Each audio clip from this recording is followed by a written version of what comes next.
Porteira aberta, seja bem-vinda, bem-vindo ao podcast do Patrone, espaço para falar do agro com quem entende. Quando uma safra começa, não há muito espaço para erro. A janela é curta, o clima muda rápido e tudo precisa acontecer no tempo exato. Nos Campos Gerais do Paraná, uma das regiões mais tecnificadas da agricultura brasileira, essa dinâmica faz parte da rotina. E quando o assunto é eficiência no campo, as máquinas têm papel decisivo. O convidado de hoje cresceu dentro desse universo. Natural de Curitiba e criado no município de Ponta Grossa, o Alisson Gondaski acompanhou de perto o trabalho do pai, seu José de Valcir, conhecido como Ferrugem, na construção de uma empresa que começou pequena e, com o tempo, se transformou em um grupo empresarial de destaque no setor. Mas antes de assumir posição de liderança, o Alisson começou onde muita gente começa, no estoque de peças. Passou pela oficina, pelo atendimento técnico e pelas áreas administrativas e comerciais, entendendo na prática toda a engrenagem da operação. Hoje, depois de mais de 2 décadas dentro da empresa, ele atua como diretor executivo da Mac Ponta Agro, a concessionária que deu origem ao Grupo Gondaski, uma holding que reúne mais de 500 colaboradores em diferentes frentes ligadas principalmente ao agro e ao transporte. Nesta conversa, ele fala sobre sucessão familiar, gestão, tecnologia no campo e sobre o que realmente sustenta uma empresa no longo prazo. Alisson Gondaski, cara, que satisfação recebê-lo aqui no podcast do Patrone e ter a oportunidade de conversar com você. Para quem está nos ouvindo aqui, a gente está gravando direto esse episódio de Ventania, município aqui no Paraná, na região conhecida como Campos Gerais. Depois o Alisson vai, inclusive, falar um pouquinho dessa região aqui para a gente. E eu conheci o Alisson justamente nessa semana, né, pessoalmente, num evento que a gente participa aqui, que fala de colheita de milho. A gente veio aqui pelo Canal Rural, mas num bate-papo breve aqui com o Alisson já deu para conhecer um pouco da história dele no agro e da família. E acho que é muito bacana a gente poder aproveitar esses momentos também para dividir um pouco dessa história com quem nos ouve aqui. Portanto, te agradeço, cara, por ter aceitado o convite de prontidão, assim, num dia bastante corrido como foi hoje, né? Seja bem-vindo ao podcast do Patrone. Obrigado por estar aqui. Patrone, eu que agradeço a oportunidade de estar aqui falando com você e com os ouvintes, né, sobre um pouquinho da nossa história, um pouquinho da nossa região e poder compartilhar aí um pouco desse conhecimento que a gente adquiriu nesse período e continuar aprendendo. Maravilha. Você está falando do conhecimento que adquiriu nesse período, o pessoal que está nos ouvindo aqui, viu tua foto aqui no card, né, viu que você é jovem ainda, né? Qual a tua idade, Alisson? Então, eu tô com quase 38, né? E tô aqui nessa atividade como concessionária, né? A família está com a concessionária aí tem 30 anos, né? Completamos o ano de 2025. Eu estou na operação há 20 anos, exatamente nesse ano de 2026. Então, esse é o meu período ativo na concessionária, né? Visitando ela, fazendo ali aquela parte mais de criança, mais lúdica, desde que ela nasceu, né? Mas é o tempo que eu estou na operação, tem 20 anos. Mas você se enxerga no agro, essa ligação tua? Qual a tua primeira lembrança que você tem de concessionária, de máquina, de campo? Vixe, desde sempre. Eu acho que, voltando um pouco na história da família, meu avô, ele morava em Francisco Beltrão e ele operava já com campo, né? Ele tinha um comércio e essa parte da história eu ainda não peguei, mas eu venho desde lá das histórias que eu escutava dessa época. Ele tinha um comércio, ele inclusive atuava em compra e venda de grãos e numa venda, aí, uma compra de feijão que deu muito errado, ele juntou o que tinha, mudou com a família para Curitiba e começou outras oportunidades. E eu me lembro desde que eu sou gente, do meu pai trabalhando em concessionárias de máquinas agrícolas, desde a época que ele trabalhou com pós-vendas, com peças, passou para a área de vendas. Então, desde que eu me conheço, assim, pela minha lembrança, minha memória, eu me lembro, estando em contato com o agro, estando em contato com concessionários, estando em contato aí com essa atividade que hoje a família carrega com muito orgulho. Essa sucessão, né? Você obviamente está junto com seu pai, a família toda envolvida no negócio, mas é uma continuidade de fato desse ramo da atividade que vocês tocam. Evidentemente você já tá carregando. Ela tem acontecido de forma natural para você, ou seja, você que se vê desde sempre, como você disse, no negócio, naturalmente foi acontecendo a preparação da carreira para poder seguir com os rumos? Então, isso é até bem interessante, né? Somos eu e meu irmão como sucessores aí das atividades da família e os dois como executivos atuantes do grupo, né? Falar para você assim, foi natural? Na época que eu comecei a trabalhar com meu pai, foi quando eu comecei a faculdade e ele foi muito tranquilo em falar, olha, o que vocês precisarem para estudos, conte comigo, mas se vocês quiserem fazer festa ou qualquer coisa assim, vocês vão ter que se virar, vão ter que ganhar o dinheiro de vocês. E nessa época eu fiz uma provocação para ele. Eu falei, olha, tá precisando de ajuda, né?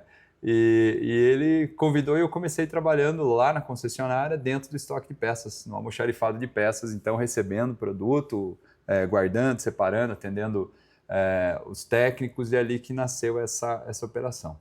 Minha, né? Dentro da atividade. Dali eu fiquei 1 ano e pouco em peças, passei para a área de oficina, e aí fiquei uns 4 anos na recepção de oficina. Depois disso fui para áreas administrativas comerciais e foram mais alguns anos ali, tanto operando administração de vendas, venda de seguros e outras operações que até se desdobraram em atividades hoje do grupo. E aí fui crescendo nessa área comercial, desde a parte administrativa, a supervisão, a gestão, e depois assumindo a gestão de outras áreas operacionais do negócio, né, de vendas e pós-vendas, e alguns anos atrás assumindo como executivo da operação. Então é uma sucessão que ela foi sendo trabalhada, ao meu ver, naturalmente, nunca foi empurrada. Inclusive em alguns momentos de mudança de posição, houve muito essa discussão se tinha ou não capacidade e prontidão para atender. Eu lembro muito bem quando essa mudança da área comercial aconteceu, foi uma conversa que eu tive muito séria com meu pai, e ele falou, mas e se você não der conta? Eu falei, bom, você me manda embora, né? E aquilo deixou ele com a pulga atrás da orelha, pelo menos uma semana antes dele me propor um caminho de crescimento ali com uma supervisão, e falar, então vamos testando aqui mais leve, aí a gente vai vendo se vai dando certo. Graças a Deus tem dado certo, né? Então, esse trabalho tem evoluído, a nossa concessionária tem evoluído, a gente conseguiu expandir a nossa área de atuação, como você falou, hoje nós estamos aqui nos Campos Gerais, mas fomos em 2015 para o Planalto Central, ali na região de Guarapuava, em torno, e a gente tem crescido e o próprio grupo cresceu também com outras frentes, outras atividades, né? Maravilha. Daqui a pouquinho eu vou pedir para você detalhar um pouco esse crescimento, né, e falar também da região aqui de Campos Gerais, mas eu queria me atentar a um ponto que você falou, né, das etapas, dos postos pelos quais você foi passando ao longo do teu crescimento profissional dentro da empresa, dentro do grupo, né? E isso, a gente costuma dizer, muitas vezes você faz uma sucessão que vem desde o chão de fábrica, né? Ou seja, você vai pegando cada etapa. Isso tem um valor, evidentemente, de legitimação, inclusive, do conhecimento, do know-how que você tem para tocar os negócios em cargos mais estratégicos, né? Como que você avalia essa construção da tua carreira a partir, de fato, dessa passada por cada uma dessas áreas que você mencionou? Eu te digo assim, eu acho que ela foi muito crucial e essencial para entender a dinâmica da concessionária, a dinâmica do trabalho junto a um fabricante, né, inclusive um fabricante muito relevante que hoje nós representamos, que é a John Deere, e entender a dinâmica do mercado, que a primeira coisa que você tem que aprender é a dor do seu cliente e como você precisa atendê-lo, né? A minha formação ela vem de uma base jurídica e de administração, com algumas especializações que aconteceram depois, algumas experiências até fora do país, aí, entendendo em mais profundidade, inclusive essa relação da própria marca com a concessionária. Mas aprender o que acontece desde a base, como você falou, do chão de fábrica até o ponto de gestão, garante com que você entenda realmente as necessidades de campo, as dores das pessoas que estão dentro da concessionária, os entraves que você tem que vencer no tempo, as mudanças, porque a gente, né, em 30 anos, mudança legislativa, mudança econômica, mudança de cenário, as atualizações que o nosso mercado veio passando, tanto financeiras quanto tecnológicas, e você conseguir entender a essência do que precisa ser entregue lá na ponta e atualizar talvez o modo de fazer isso. Então essa trilha, para mim, eu acho que foi essencial para poder permitir com que hoje eu possa exercer a função que eu exerço como diretor executivo da concessionária. Você falou da faculdade, você fez então, você falou Direito, é isso? Isso. Depois Administração, né, da faculdade, e os outros cursos que você fez de especialização, você falou que fez fora? Então, eu fiz os dois juntos, né? Essa época eu gostava um pouco de não dormir, então eu fazia Direito, Administração, trabalhava na concessionária e ainda dava tempo de fazer o resto da vida acontecer.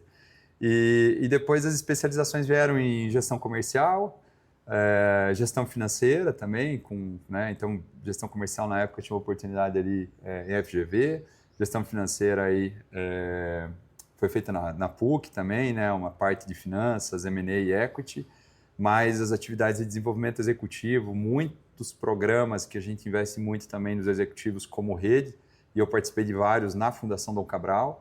Então, indo aí para campos de atividade no desenvolvimento executivo, programas de gestão e governança também realizados aí com a própria Dom Cabral. Agora, participando aí de um programa junto com ISPER e Harvard. Então, cada hora a gente está tentando atualizar toda essa mecânica, essa dinâmica de mercado, essa atuação que a gente tem, né? Mas mais do que essa formação, te digo, o dia a dia é o que forja a gente. Então, isso aqui me dá um campo teórico. Mas no fim do dia a gente é o que a gente entrega, né? Então eu posso saber de tudo e não conseguir aplicar nada, não valeu de nada o que eu aprendi, eu guardei aquilo para mim e a hora que eu for pro caixão eu levei junto. Então o que importa é o legado que a gente constrói, são as entregas que a gente faz e o que a gente consegue fazer realmente com isso. Legal esse ponto que você traz, né? Porque você tem toda a base então teórica, vamos deixar de um jeito bem simples aqui, né? E buscando cada vez mais adquirir conhecimento teórico também, e aí vamos para o lado prático, e algo que o nosso setor em especial exige muito, especialmente no que você representa aqui, é justamente esse know-how do tete-a-tete, do contato direto, do networking com o produtor. Como administrar isso? Como tornar também essa proximidade um trunfo nos negócios? Eu acho que esse é o meu trabalho hoje, é diminuir a burocracia e estar cada vez mais no campo, né? Hoje, por exemplo, estou aqui acompanhando aí lançamento de produto, a tratativa com o produtor. Essa semana a gente vai receber alguns clientes aqui também na sexta-feira, né? Acompanhando esse desenvolvimento do trabalho. Mas a grande questão é como você está no campo entendendo o que está acontecendo, o que precisa ser feito, a demanda do seu cliente. Então, falar para você que eu não acho dificuldade nisso. Para mim é um perfil muito natural, mas a questão talvez seja em como diminuir toda essa demanda que hoje a função me exige para poder participar realmente da atividade de campo. Tem feira que a gente visita e tem feira que constrói história. A Farm Show MT é assim. Há 10 anos nasceu para aproximar o produtor da alta produtividade e de lá para cá virou referência nacional. É onde o produtor encontra tecnologia, troca experiência, faz negócio e entende que conectar é o caminho para evoluir. Em 2026, a feira chega à 10ª edição, uma edição histórica, um ecossistema onde produtor, indústria, especialistas e marcas se encontram para gerar resultados que vão muito além dos dias de evento. Então anota aí, de 10 a 13 de março, no Parque de Exposições de Primavera do Leste, Farm Show MT 2026. Uma década conectando com o agro. Você está ouvindo o podcast do Patrone. Agroinformação com quem entende. Vamos pegar um outro ponto que você falou aqui, Alisson, de maneira muito rápida, né? Que foi, você falou, bom, são 30 anos, né, de história, e nesses 30 anos, qualquer atividade, para você sobreviver esses 30 anos, né, você precisa se adaptar às diferentes realidades, às oscilações que acontecem e tudo mais. A seu ver, né, pela história de vocês, quais são os elementos principais que são necessários para que uma empresa, uma concessionária, né, pegando o exemplo de vocês aqui, consiga superar os desafios que são imponderáveis, né? Aqueles que vêm de ordem econômica, de ordem do momento atual do país, do mundo, enfim, pelos quais você já passou, vocês já passaram. Assim, de forma bastante prática e breve, o que faz qualquer negócio se sustentar no tempo é a geração de caixa. Então, esse é o determinante, seja para nós, enquanto concessionários, para o nosso produtor, para uma indústria. Então, é você conseguir administrar, entender a sua geração de caixa. E isso exige que você saiba como administrar o seu negócio. Então, qual é o tamanho que o teu negócio tem, o que você pode criar ou o que você tem que abrir mão para que ele possa funcionar. Então, ponto número 1, qualquer empresa só existe pelo caixa que ela tem. Você consegue suportar prejuízo no tempo, mas você não consegue suportar não ter dinheiro para quitar as contas. Então, esse é o ponto base. A segunda coisa que eu vejo é o cuidado que você tem que ter com as pessoas e com a qualidade. Porque nesse processo de geração de resultado e de caixa, você não pode abrir mão de você fazer com que as pessoas vão andando junto com você no tempo, que elas vão crescendo junto com você no tempo, porque um negócio não existe sozinho, e que você tem pessoas tanto do lado de dentro do teu negócio, no nosso caso a concessionária, eu tenho pessoas no fabricante, principalmente eu tenho pessoas que são os clientes, são famílias que estão investindo, são famílias que estão ali apostando na atividade econômica delas, e eu preciso entender muito esse lado humano de todo mundo para conseguir colocar isso na mesa e poder fazer o que precisa ser feito de uma maneira muito sábia, eu diria, né? Que essa talvez é uma grande dificuldade. Como você alinhar as expectativas, alinhar as vontades, então você cuidar das pessoas que ali estão. E a terceira coisa que eu acho que a gente tem que prestar muita atenção é a qualidade que você constrói e sustenta no tempo. Então, você cria um legado, você cria um nome, você representa, no nosso caso, uma marca, né? Independente se não representasse uma marca. Então, qual é o trabalho que a nossa empresa entrega? Qual a expectativa de geração de valor que o meu cliente tem? Então, você tem que cuidar, para mim, dessas 3 bases. Claro que para isso tem formas, né? Questão financeira, administração de caixa, administração de ativos, retorno de investimento, tamanho e controle de despesas, geração de receita. Eu vou falar sobre as pessoas, a capacidade de você ler clima, de você entender as demandas, as questões pessoais. E eu vou falar sobre a qualidade, gestão de processos, gestão de projetos, padronização, treinamento.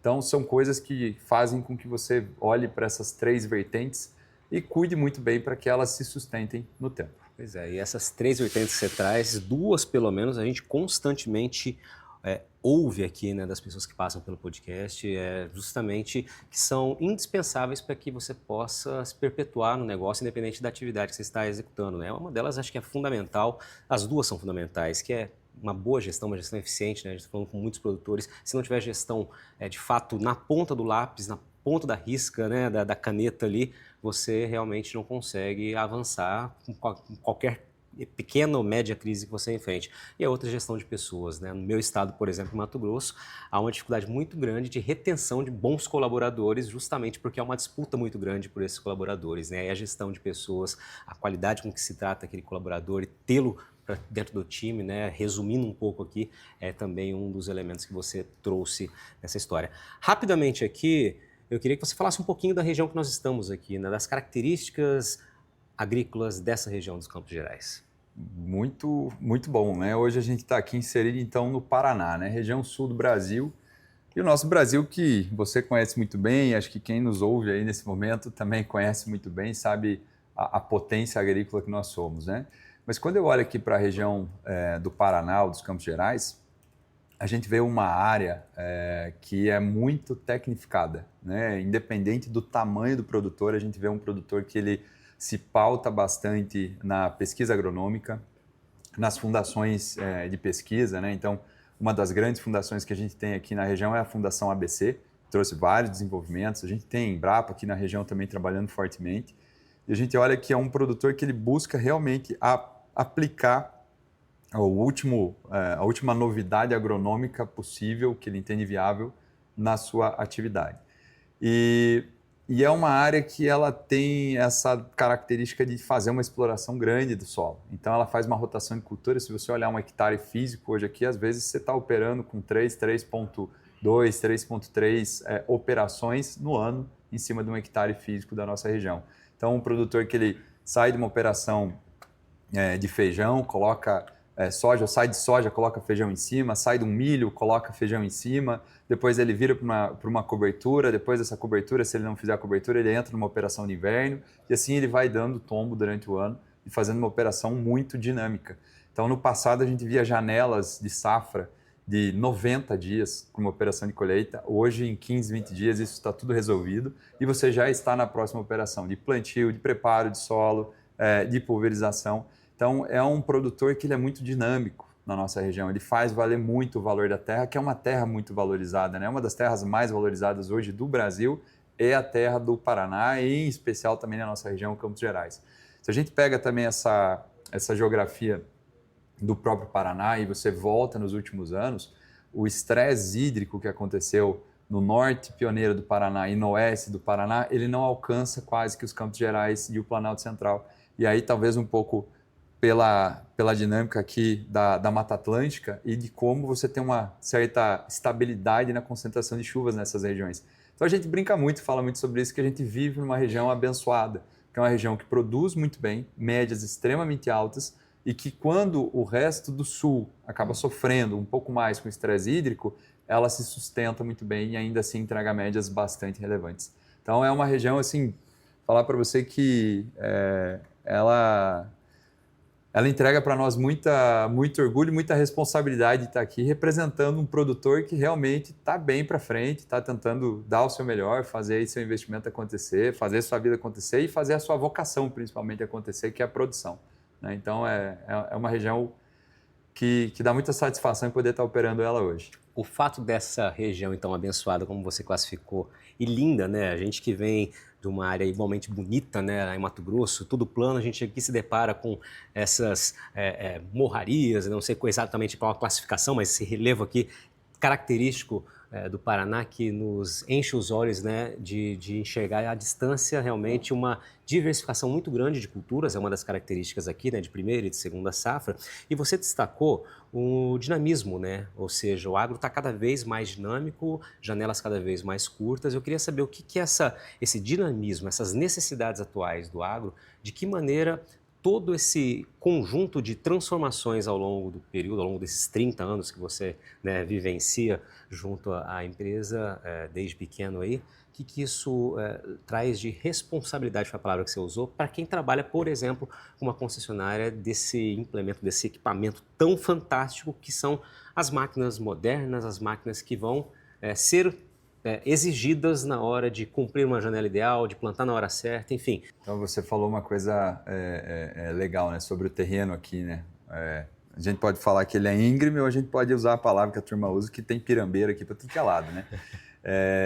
Tanto é que a gente tem, né, eu acabei não entrando muito nas culturas, mas a gente tem muita cultura de inverno, a gente tem uma produção de frango muito grande na região, a gente tem produção de leite muito grande na região, cevada aqui é muito forte, trigo também, trigo de alta produção é muito forte na nossa região, então a gente tem culturas específicas aqui da região sul que na nossa região são muito pertinentes e trazem um volume grande. O feijão em si também é uma área muito grande de feijão que a gente tem, batata, enfim, né, fora soja e milho. E aí quando você olha também para essa questão do terreno, por exemplo, parece que não, né, porque a gente fica falando aqui da máquina no campo, do grão, mas a gente tem aqui uma das maiores florestas concentradas, que é a própria operação da Klabin, né, em razão justamente dessa declividade de terreno, que não vale a pena a operação agrícola em alguns pontos. E aí você tem uma das maiores florestas aqui concentradas para a produção também aí, da parte de celulose. Ela, inclusive, anuncia isso, né, que é dentro da fábrica de uma floresta, a menor distância que ela tem, e esse é um ativo para ela diferenciador para o mundo inteiro. E aí, quando você vai para a tua pergunta, e agora voltando para ela, assim, da responsabilidade, a nossa responsabilidade é de fazer com que o instrumento esteja em dia para operar. Porque o que importa é a produção de grãos, o que importa é essa produção de alimentos, essa dinâmica do nosso mercado. E a nossa máquina, ela entrega agronomia em larga escala, né? Ela entrega capacidade operacional em larga escala. E a responsabilidade, ela só cresce, porque você tem alguns períodos, então desde que a gente tem a implementação, né, da mecanização agrícola no país, existem muitos trabalhos feitos aí por agrônomos que mostram que boa parte desse crescimento geométrico da capacidade produtiva contra a quantidade de solo disponível vem do crescimento do investimento em máquinas agrícolas. E aí o que a gente passa? A gente passa por um primeiro momento que é a expansão do tamanho das máquinas. Então eu tenho que ter um trator maior, eu tenho que ter uma plantadeira maior, eu tenho que ter uma colheitadeira maior. E agora a gente está numa fase da eletrificação e da automatização dessas máquinas.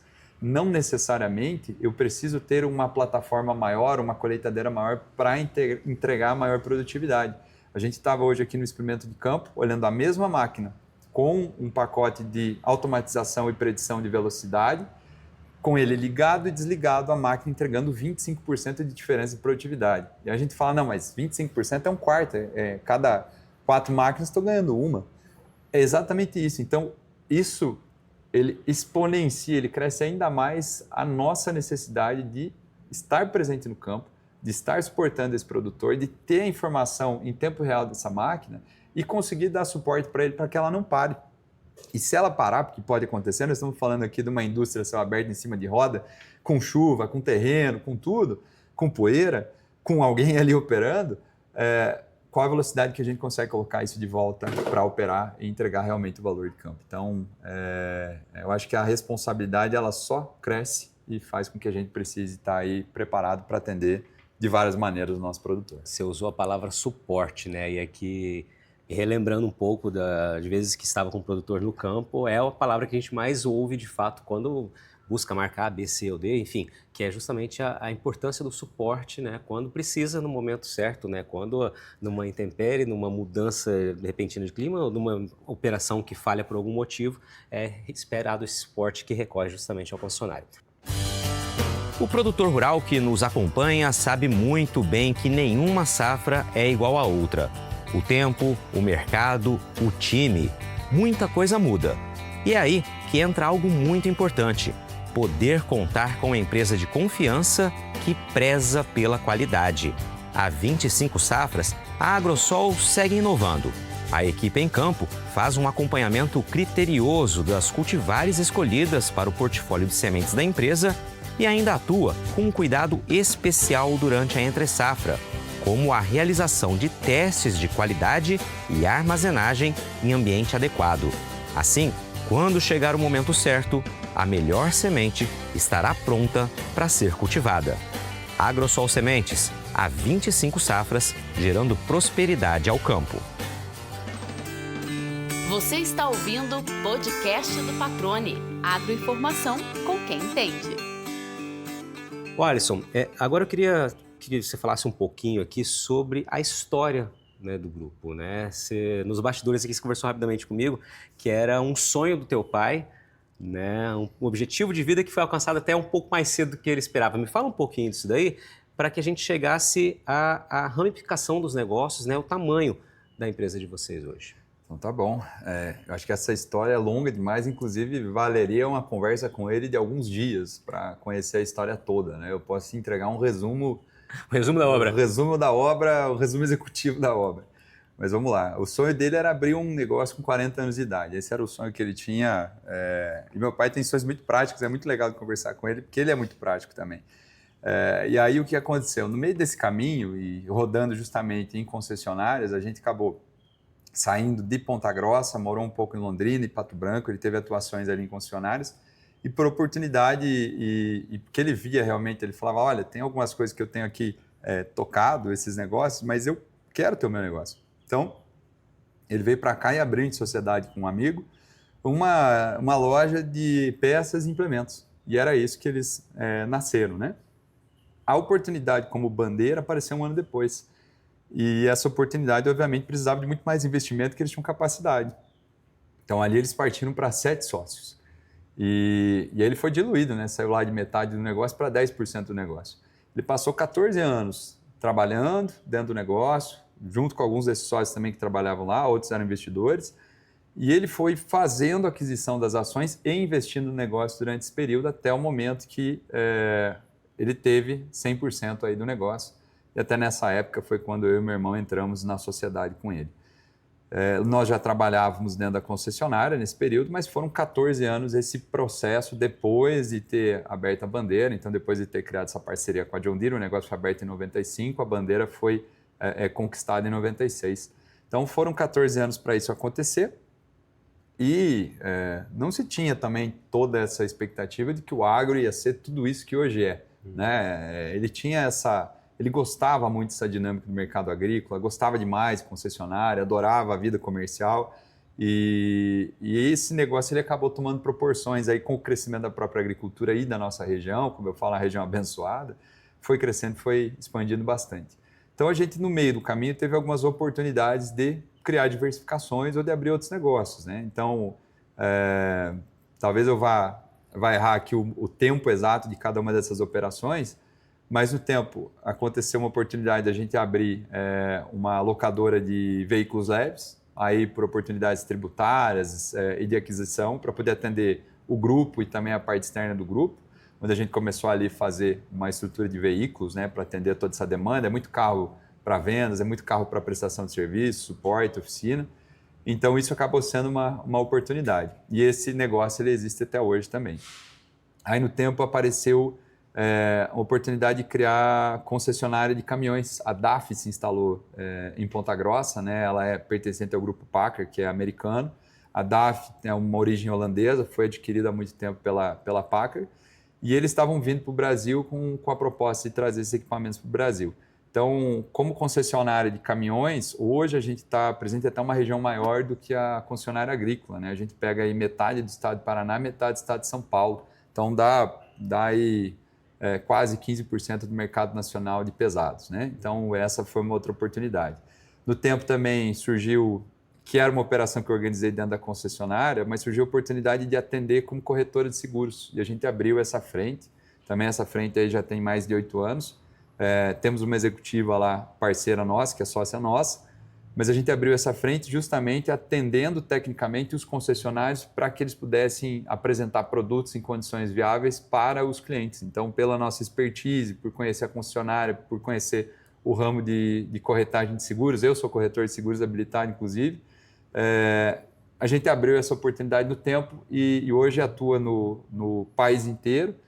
Tem alguns estados que a gente não tem negócios ativos ainda, mas tem uma filial, inclusive, em Cuiabá, fazendo operação aí de corretagem de seguros, né? E aí saiu, né, só desse campo que antes era do maquinário agrícola, hoje fazendo de operações aí, de negócios, vida, aeronave, fazenda, veículos, frota e todas as outras atividades. Então, está em todos os ramos, hoje atuando. Então, está bem legal esse trabalho, está evoluindo bastante, que é a MacPonta Corretora, também é o nome, MacPonta Corretora de Seguros. No tempo, a gente teve também a oportunidade, a convite de um cliente amigo nosso, aí, praticamente desses 30 anos, a gente teve o convite para abrir uma frente agrícola. E a gente está no quarto ano, quarta safra, operando aí com uma produção agrícola lá no Centro-Oeste, lá em Tocantins, ali mais ou menos na região de Santa Rita, 200 quilômetros de Palmas. Então, a gente está operando também em campo e até os produtores eles gostam de brincar comigo, né? Falar, agora você está do lado de cá do balcão e aí você tem que ver o que a gente sofre. Eu falo, gente, eu já acendi uma vela para cada um sempre, né? Porque um quer chuva, outro quer sol.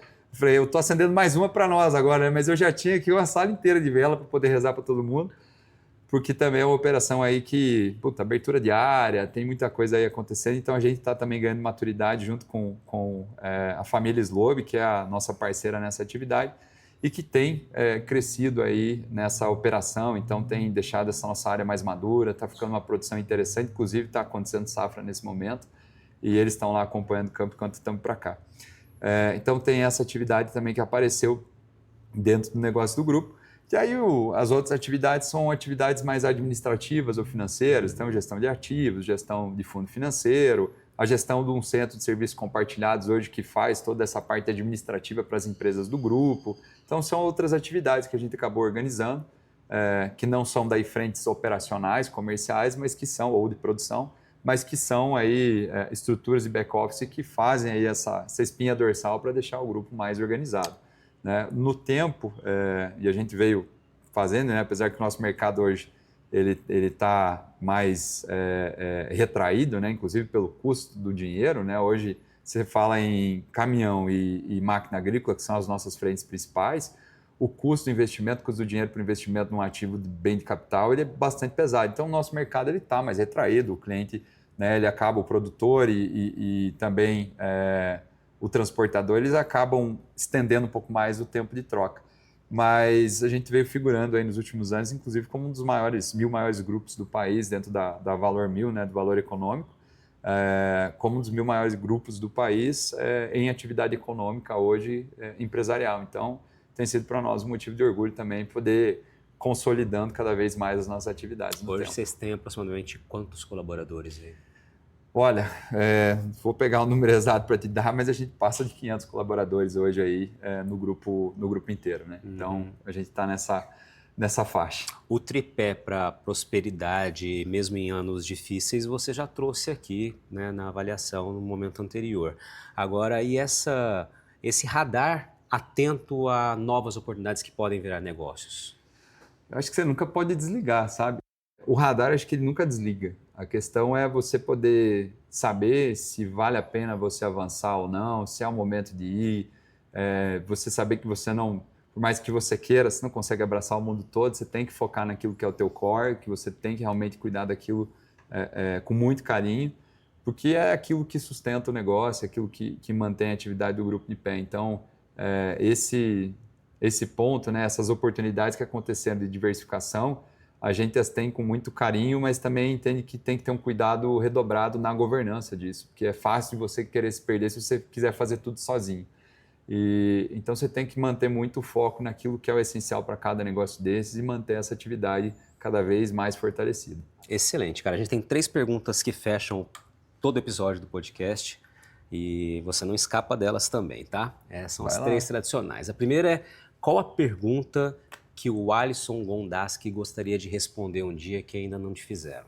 Vixe, Maria, essa é difícil, hein? Essa é difícil, por isso que ela fica para o fim. Olha, eu acho que a vida ela tem muitos caminhos, né? E eu acho que talvez dentro dessa construção você tem que ter esse equilíbrio, né? Como a gente hoje está no ramo empresarial, você sabe que essa atividade ela exige muita dedicação do teu tempo.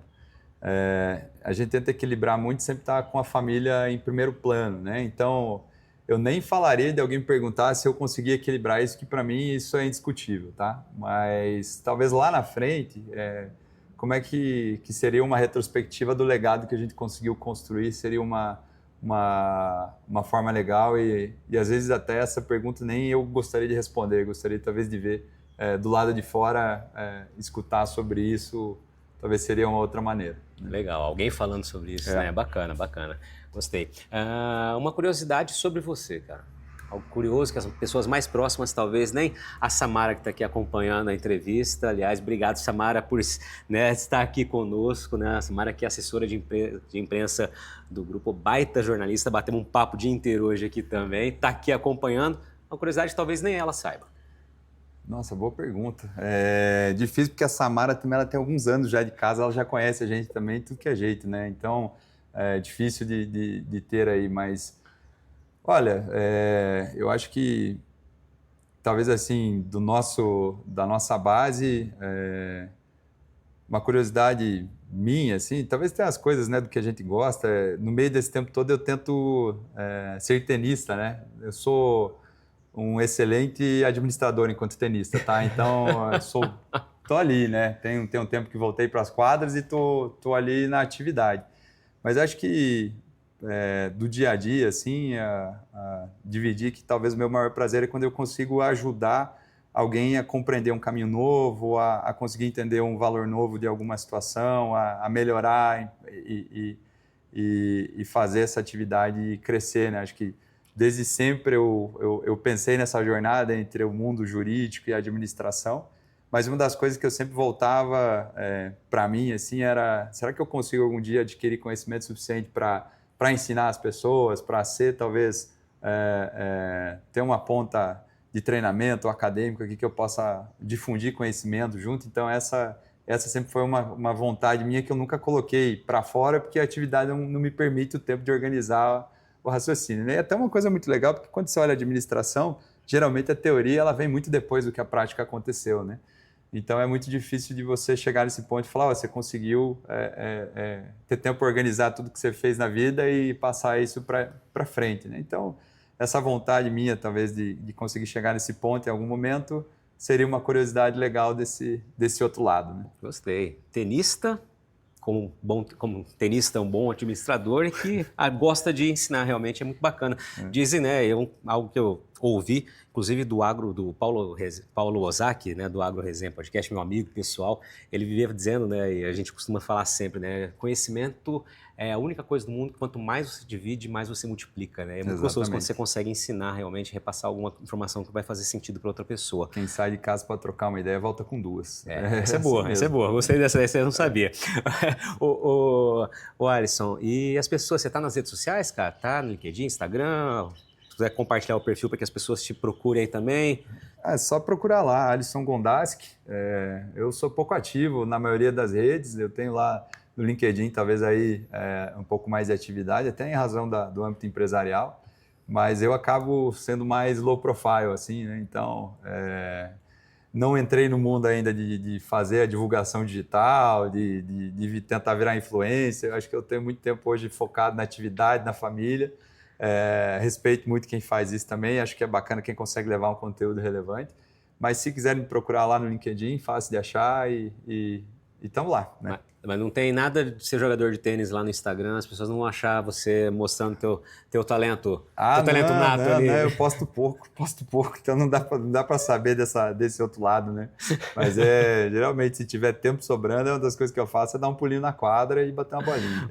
Esse é legal. O hobby é sempre bom, né? Pra gente arejar um pouco a mente está sempre atribulada de tantos negócios. Cara, eu quero te agradecer pela participação, foi um baita bate-papo aqui, que você trouxe inúmeros insights aqui muito bacanas para pessoas que estão do lado de dentro, do meio, de fora, de cima da porteira, ou seja, para toda a cadeia produtiva aqui. A gente tem muita informação bacana para quem é do agro e para quem também não é do agro, está nos acompanhando. Obrigado por ter aceitado o convite, por dividir conhecimento com a gente, fazer parte dessa história. Valeu, Patrone. Obrigado você do convite, né? Espero que possa ter agregado para quem escutou até agora aí, pelo menos alguma ideia que tenha valido a pena. E aí, gostou do bate-papo? Então dá aquela força e compartilha essa entrevista com os seus contatos. E olha, aproveita para mandar aquele feedback dizendo o que você está achando do podcast do Patrone. Pode criticar, elogiar, sugerir temas e pessoas para dividir boas histórias aqui nos próximos episódios. É só enviar uma mensagem lá no Instagram para @LuizPatrone que a gente troca uma ideia, viu? Então, gente, sucesso da porteira para dentro, força e fé da porteira para fora e vamos que vamos. Você ouviu o podcast do Patrone, agroinformação com quem entende.